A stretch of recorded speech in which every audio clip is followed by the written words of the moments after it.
அந்த மகா பிரளய தப்ப அத்தனை ஜீவராசிகளும் அந்த பரம்பொருளுக்குள்ள ஒடுங்கிறப்ப ஒரே மட்டும் ஆனந்தம் அடைப்பார். அவர் யாருன்னா அந்த பரமேஸ்வரன். அதற்கு சாட்சியாக யார் இருப்பா அப்படின்னா அது சாட்சா ஜெகன்மாதாவான அம்பாள்.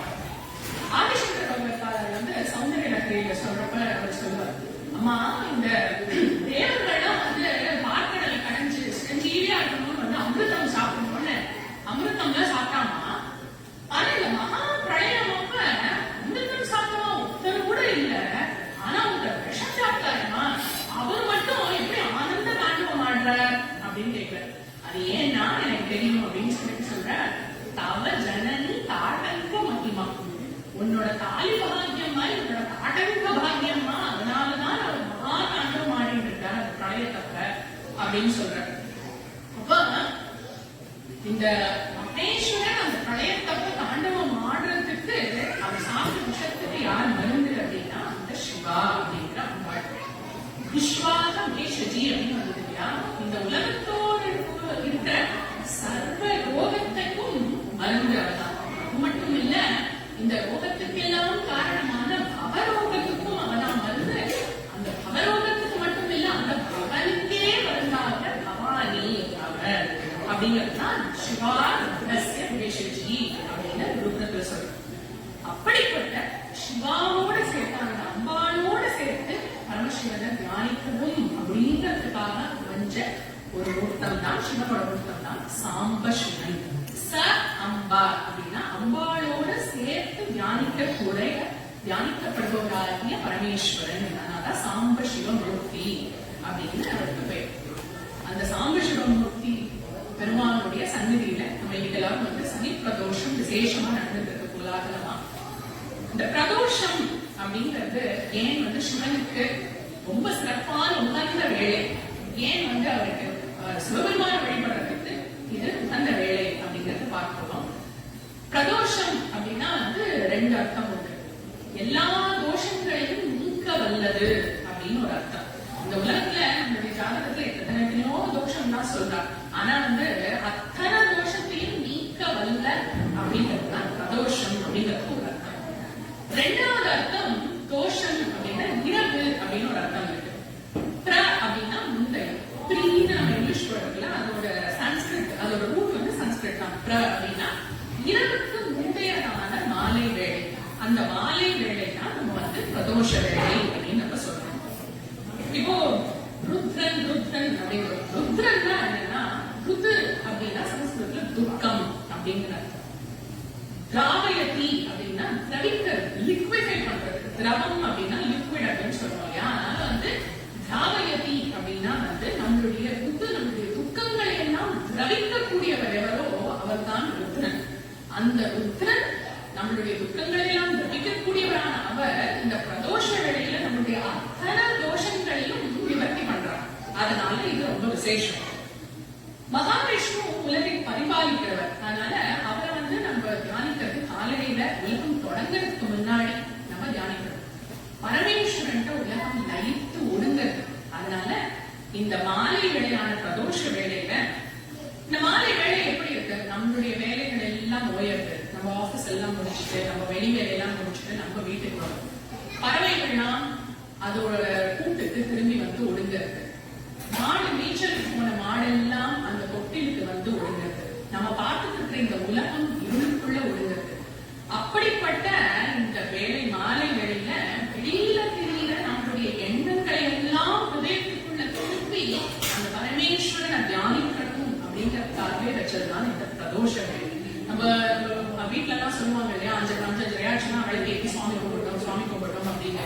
அது ஏன்னா நேச்சுரலி நம்மளுடைய இந்த உலகம் இப்படி ஒடுங்கிட்டு வரப்ப நம்மளுடைய மைண்டும் அந்த சமயம் அலைன் ஆகும். நம்மளால ஒரு இதுல போக்கஸ் பண்ணணும்னா இப்ப எப்படி பிரம்ம முகூர்த்தத்துல நம்ம பண்ற ஸ்லோகங்கள், நம்ம சொல்ற ஜெபமோ, நம்ம பண்ற தியானமோ, மெடிடேஷனோ, அந்த உலகம் தொடங்குறதுக்கு முன்னாடி எப்படி நேச்சுரலி நம்ம மைண்ட் அலைன் ஆகுதோ, அதே மாதிரி இந்த சாயங்கால வேலையான இந்த பிரதோஷ வேலையில நம்ம மனசு தானாவே நம்ம முயற்சி பண்ணாமலேயே அது பரமேஸ்வரத்தை லைன்.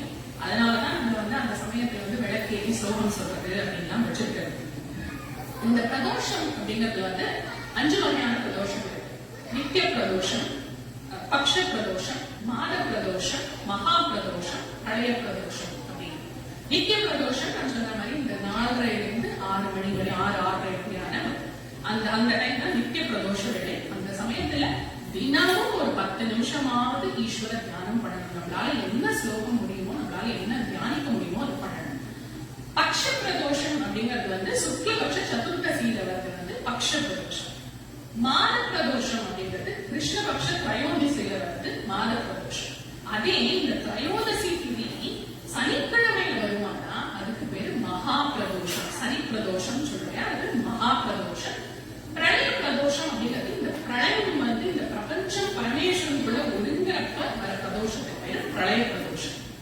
இப்போ இந்த கிருஷ்ணபக்ஷ திரையோதசியான இந்த மாத பிரதோஷம் அப்ப நம்ம சிவபெருமான இந்த பிரதோஷ வேலையில வழிபட்டோம் அப்படின்னா ஓராண்டு சிவாலயம் சென்று நம்ம சிவனை வழிபட்டதுக்கான புண்ணியம் நமக்கு கிடைக்கும்.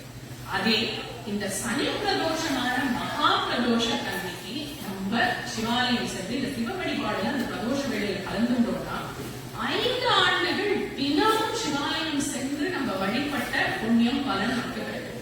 அவ்வளவு விசேஷமானது இந்த சனி பிரதோஷம். ஏன் சனி பிரதோஷத்துக்கு அவ்வளவு விசேஷம்? நம்ம எல்லாருக்குமே அமிர்த மதனம் பார்க்கடல் கிடைச்ச கதை தெரியும். என்னாச்சு, அசுரர்கள்லாம் தேவர்களை ஹிம்சிச்சா அவங்க மகாவிஷ்ணுகிட்ட போய் தேவர்கள்லாம் தேவர்களுக்கு ஏதாவது ஒரு வழி பண்ணுவோ அப்படின்னு கேட்கிற. மகாவிஷ்ணு சொல்றாரு, நீங்க பார்க்கடலை கடையோ, பார்க்கடலை மத்தா வச்சு மேருமலைங்கிற பார்க்கடலை பாத்திரமா வச்சு மேருமலையை மத்தா வச்சு வாசுகிங்கிற பாம்பை கைதாக்கி அதை கடையோ அப்படின்னு சொல்றாங்க. தேவர்கள் ஒரு பக்கமும் அசுரர்கள் ஒரு பக்கமும் அந்த பார்க்கடலை கடைய ஆரம்பிக்கிறாங்க. எல்லாரும் என்ன நினைச்சு கடையா, அமிர்தம் வரப்போகுது அப்படின்னு நினைச்சு கடையா. ஆனா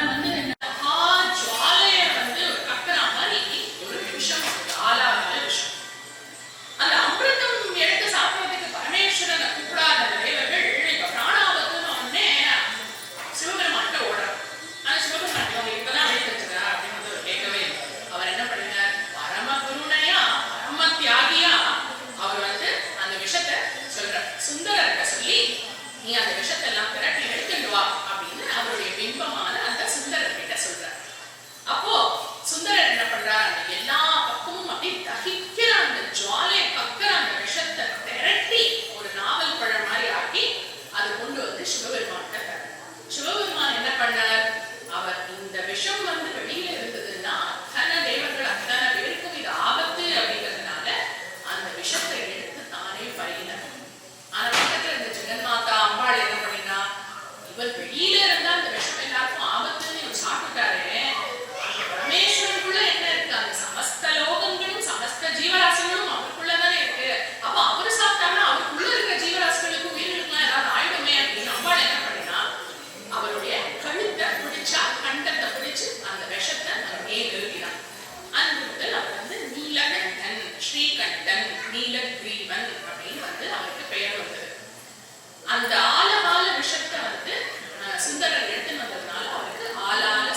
அப்படிங்கிற அந்த கூர்மாவதாரமா மகாவிஷ்ணு கூர்மமா ஒரு டாட்டாய்ஸா வந்து அந்த மலை கீழே படுத்துட்டு அதுக்கப்புறம் வந்து அந்த பாத்திரல கூர்ம ஜெயந்தியும் வந்து இப்ப சனி பிரதோஷம் இன்னும் விசேஷம். பிரதோஷ நேரத்துல நம்ம வந்து ருத்ராபிஷேகம் பண்றோம். ருத்ராபிஷேகம் பண்றதுக்கு முன்னாடி ஒரு ஸ்லோகம் சொல்லிட்டு தான் பண்ணுவோம். நீங்க கேட்டுருக்கு. ஆபாதாலனபஸ்தலாந்த புவன பிரம்மாண்டம் ஆவிஸ்புரத்து ஜோதிஸ்பாட்டிக லிங்க மௌலி விலசத் பூர்ணேந்து வாந்தாமுதைஹி அஸ்தோ காப்தம் ஏகமேஷ மனிஷம் ருத்ரானுவாகான் ஜபன் தியாயே தீப்சித சித்தையே ருதபதம் விக்ரோ விஷிஞ்சே சிவம். இந்த ஸ்லோகம் சொல்லிதான் இது ஞாசம் இந்த ஸ்லோகம் சொல்லிதான் வந்து அபிஷேகம். இதற்கு என்ன அர்த்தம் அப்படின்னா, பாதாளம் முதல் ஆகாசம் வரை எல்லை இல்லாத ஜோதிஸ்வரூபமா இருக்கிற அந்த ஸ்பட்டிக லிங்கத்துக்கு அபிஷேகம் பண்றோம் அப்படின்னு அர்த்தம். ஸ்பட்டிக லிங்கம் அப்படின்னா, ஸ்பட்டிக லிங்கத்துக்கு அதுக்குன்னு ஒரு வண்ணம் கிடையாது, அதுக்குன்னு ஒரு குணம் கிடையாது, அதுக்குன்னு எந்த தோஷமும் கிடையாது. அது மேல ஒரு சிவப்பான அரளிப்பூ வச்சோன்னா அது சிவப்பு கலர்ல காமிக்கும், இல்லைன்னா ஒரு பச்சையா வந்து ஒரு வில்வ இலைய வச்சோம்னா அது பச்சை கலர்ல காமிக்கும். அந்த ஸ்பட்டிக லிங்கத்துக்கு பின்னாடி நம்ம என்ன இருக்குமோ அது டிரான்ஸ்பரண்டா அதுல இருக்கிறத அது காமிக்கக்கூடியது. பரபிரம்மம் அப்படிங்கிறது இந்த மாதிரி நிர்விகாரமானது. பரபிரம்மத்துக்குன்னு எந்த குணமும் இல்லை, நிறமும் இல்லை, எதுவும் இல்லை, அது ஆதி அந்தம் இல்லாத வஸ்து அப்படிங்கிறது காமிக்கிறதுக்காக தான் அந்த ஸ்பட்டிக லிங்கம் வந்து நம்ம அபிஷேகம் பண்றோம். ஆனா நிர்குணமாகவே அந்த பரபிரம்ம வஸ்து இருந்துட்டுனா நம்ம எப்படி நமக்கு வந்து அதை பார்த்து புரிஞ்சுக்கிற அளவுக்கு நமக்கு ஒரு ரூபம் வேணும் இல்லையா? அதற்காக அந்த பரம்பொருள் ஜடாபாரத்தோட கங்கையை கூட்டிக்கிட்டு திலம்பெறையை சூடிட்டு கண்கால் மூக்கவைங்களோட நமக்கு காட்சி தர ரூபம் சகல ரூபம் அப்படின்னு சொல்லுவாங்க. அப்போ அந்த நிஷ்கலமான ரூபமா இருக்கும் போது பூர்ணேந்து வாந்தாம்பு தைகி அப்படின்னு வந்து இல்லையா, பூர்ண இந்து அப்படின்னா அந்த சந்திரன், பூர்ண சந்திரன். இப்ப வந்து எப்படி அவர் நடராஜரா சிவபெருமானா தோற்றம் அளிக்கிறப்ப இளம்பெறைய வச்சுட்டு நமக்கு கங்கை வச்சுட்டு நமக்கு தரிசனம் கொடுக்கிறாரோ, அப்படி நிஷ்கலமா ஒரு சிவலிங்கமா ஆதியந்தம் இல்லாத ரூபமா இருக்கிறப்ப அவர் தலையில பூர்ண சந்திரன் வச்சிருக்காரு. அந்த பூர்ண சந்திரன்ல இருந்து அமிர்தம் தாரையா கங்கையா கங்கை மாதிரி கொட்டுறாரு. இது என்னன்னா, யோகிகள் வந்து யோக அபியாசம் பண்றப்ப என்ன பண்ணுவாங்க, சகஸ்கார கமலம் அப்படின்னு வந்து தலைக்கு மேல ஒரு இடம் இருக்கு யோக அபியாசத்துல. அங்க வந்து பரமேஸ்வரனை ஜோதி ஸ்வரூபமா தியானிப்பாங்க. அங்க அவங்களோட அந்த யோக அபியாசத்தோட ஒரு எல்லை அப்படின்னா அங்கிருந்து சந்திரமண்டலத்திலிருந்து அமிர்த தாரையா வெளியும் அந்த பரமானந்த அந்த எக்ஸ்பீரியன்ஸ் தான் வந்து இந்த ஸ்லோகம் சொல்றது. பூர்ணேந்து வாந்தாம்புதைகி அப்படிங்கிறது சமஸ்த பிரபஞ்சமா இருக்கிற அந்த ஜோதிர்லிங்கம் குளிர்ந்தால்தான் இந்த லோகமே குளிரும், நம்ம எல்லாருடைய வாழ்க்கை மனசும் குளிரும். அதற்காக தான் இந்த பிரதோஷ வேளையிலும் எல்லா வேளையிலும் நம்ம சிவபெருமானுக்கு சிவலிங்கத்துக்கு ஓயாம அபிஷேகம் பண்ணிட்டு சகல பிரம்மாண்டமும் அந்த சிவலிங்கம் தான் அப்படிங்கிறது உத்தரவு. எப்படி பிரம்மாண்டம் சிவலிங்கமா? சிவலிங்கம் என்ன ஷேப்ல இருக்கு? பட்ட வடிவில் இருக்கு. வட்டம் அப்படிங்கிறது தான் ஆதியும் கிடையாது அந்தமும் கிடையாது. மற்ற எந்த ஷேப் எடுத்தீங்கன்னாலும் ஒரு ட்ரையாங்கிள் ஒரு ஸ்கொயர் எல்லாத்துல எடுத்தாலும் ஆதியும் உண்டு அந்தமும் உண்டு. வட்டம் உள்ளதுதான் ஆதி அந்தமே கிடையாது. ஆதி அந்தம் இல்லாத பிரம்ம வஸ்துன்னு அந்த லிங்காகாரம் காட்டுறது. ஆனா லிங்கம் வந்து ப்ராப்பர் சர்க்குலர் நீள்வட்டமா எலிப்ஸாக இருக்கு. ஏன் எலிப்டிக்கலா இருக்கு? இந்த பிரபஞ்சமே எலிப்ஸ் ஷேப்ல தான் இருக்கு. சோலார் சிஸ்டம்ல பிளானட்ஸ் ரெவல்யூஷன் பண்ற பார்ட் எலிப்ஸ், கேலக்சிஸ் எலிப்டிக்கல். அந்த பிரம்ம அண்டம், பிரம்மாண்டம் அண்டம்னால அண்டானா வந்து முட்டைன்னு சொல்லுவாங்க. அண்டம்ங்கிறது எலிப்டிக்கல் ஷேப்ல தான் இருக்கு. அப்ப இந்த சமஸ்த பிரபஞ்சத்தையும் இருக்கிறது அந்த சிவலிங்கம். அதனாலதான் வந்து நீள்வட்டமா எலிப்டிக்கலா இருக்கு. அடிமுடி இல்லாத எல்லையில்லாத ரூபமா இருக்கிற அந்த சிவலிங்கம் நம்ம கண்ணால கண்டு நம்மளுக்கு வந்து நம்ம கண்ணால கண்டு நம்ம தரிசனம் பண்ணணும் அப்படிங்கறதுக்காக தான் லிங்கோத்பவர் அப்படின்னு ஒரு சன்னிதியை பார்த்துருக்கேன். என்னன்னா, இப்படி எல்லையில்லாத பிரம்மாண்ட வஸ்துவா இருக்கிற இந்த சிவலிங்கத்துக்கு பின்னாடியே நீங்க வலம் வரப்ப சிவாலயங்கள்ல சிவலிங்கத்துக்கு மேற்கு புறத்துல முக்காவாசி கர்ப்பகத்துக்கு பின்னாடி லிங்கோத்பவர் அப்படின்னு ஒரு சன்னதி இருக்கும். அதுல எப்படி இருக்கும்னா லிங்க ரூபத்துல இருக்கும். அதுல ஒரு மூர்த்தம் நிக்கிற மாதிரி அவருடைய ஜடாமுடி அந்த லிங்கத்துக்குள்ள முடியாமல் இருக்கும். அவருடைய பாதம் வந்து லிங்கத்துக்குள்ள நிக்கிற மாதிரி இருக்கும். ஆனா பாதம் தெரியாது. அப்படின்னா அடிமுடி இல்லாத ஜோதி ஸ்வரூபமா திருவண்ணாமலையில நின்னார் இல்லையா, அந்த ஸ்வரூபமும் அவர் தான். நமக்கு கண்ணுக்கு நடராஜரா ரிஷபாரூடரா லிங்கம் அவரா நம்ம கண்ணுக்கு நம்ம புரிஞ்சு வழிபடணும்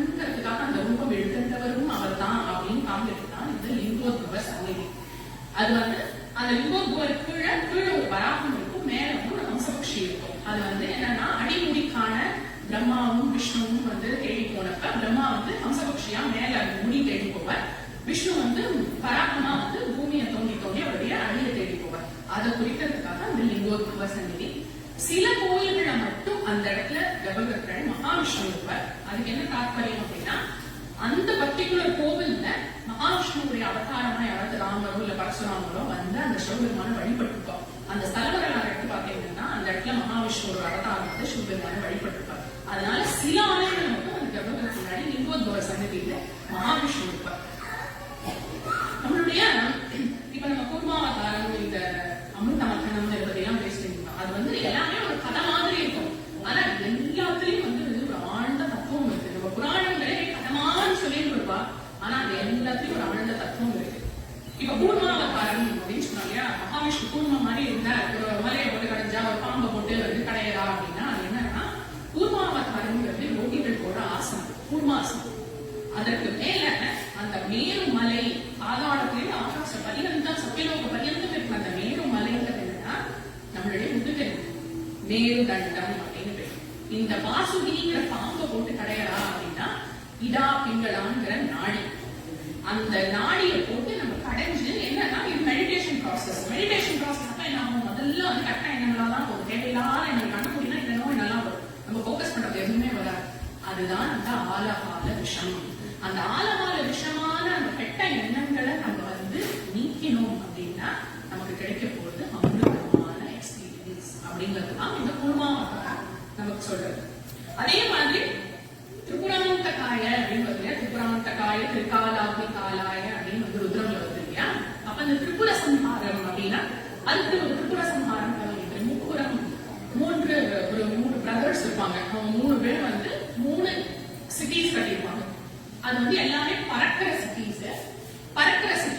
அதுல வந்து தேவர்கள் எந்த பக்கத்துல இருந்தாலும் அவங்க அட்டாக் பண்ற மாதிரி ஒரு திரிபுரங்கள் முப்புறங்கள் கட்டினாங்க. முப்புறம் எரித்த முதல் ஓலை முப்புறம் அப்படின்னு நிறைய வருது, திரிபுராந்தகாயன்னு வருது.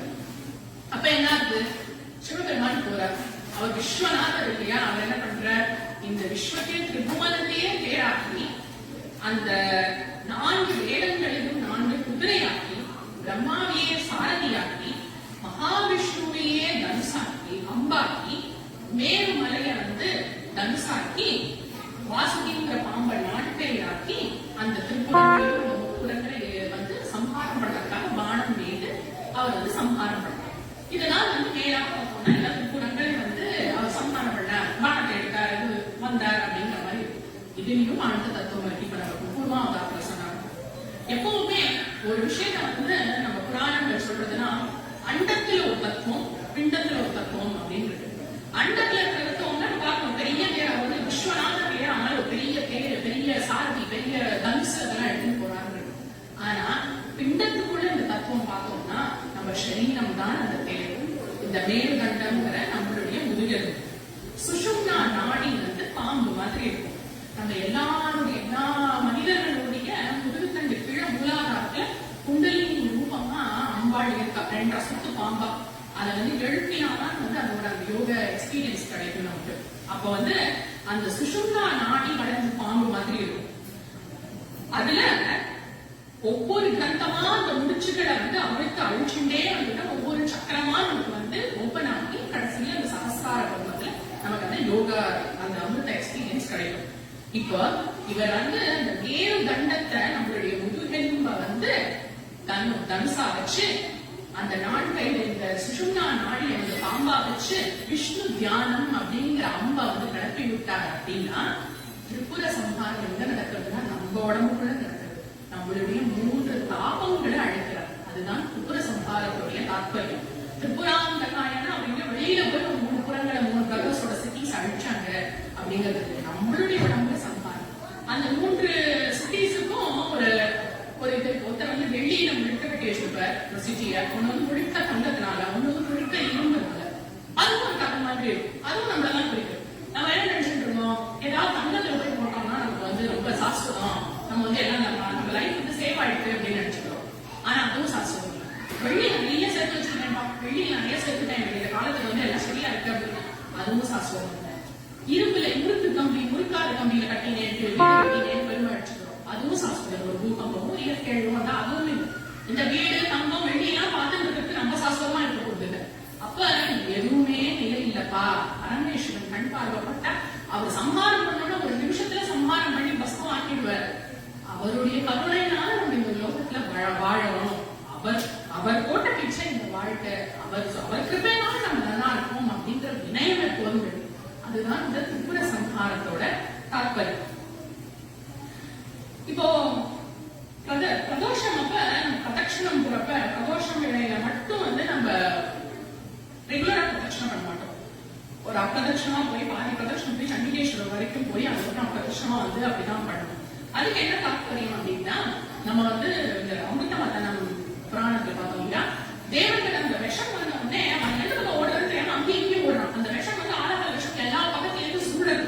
அப்ப இப்படி போறான், இவங்க வருது, இப்படி போறான். அப்ப அவன் ஒரு தவிச்சு ஒரு முடிவா சிவபெருமான் அது அவசியம் அப்படின்னு நாளைக்கு சொன்னத அந்த தத்துவத்தை குறிக்கிறதுக்காக பிரதோஷ வேளையில எப்பவும் போல பிரதட்சணமா பண்ணாம அந்த பிரதட்சணம் அந்த டைரக்ஷன் டிஃபரெண்டா இருக்கும். இன்னொன்னு, நந்திகேஸ்வரருக்கு நம்ம எப்பவுமே பிரதோஷ வேளையில நமக்கு சிறப்பான வழிபாடு நம்ம பண்றோம். ஏன் அப்படின்னா, பிரதோஷ வேளையில அந்த அமிர்தமதனம் அப்ப நந்திகேஸ்வரருக்கு வந்த ஒரு கஷ்டத்தை சிவபெருமான் நீக்கி அவருடைய 2 கொம்புக்கு நடுவுல ஆனந்த தாண்டவம் ஆடுறார். அவருடைய மன கலக்கத்தெல்லாம் நீக்கிட்டு ஆனந்த தாண்டவம் ஆடுறார். அதனால நந்திகேஸ்வரருக்கு அப்படி அவருக்கு பிரதோஷ வேளையில அப்படி ஒரு கஷ்ட நிவர்த்தி நடந்ததுனால அந்த நந்திகேஸ்வரர் வழிபட்டுட்டு நம்ம சிவபெருமான வழிபடுறோம். நடராஜமூர்த்தியும் ஆனந்த தாண்டவம் ஆடுறது யாருதான் வர்ணிக்கல.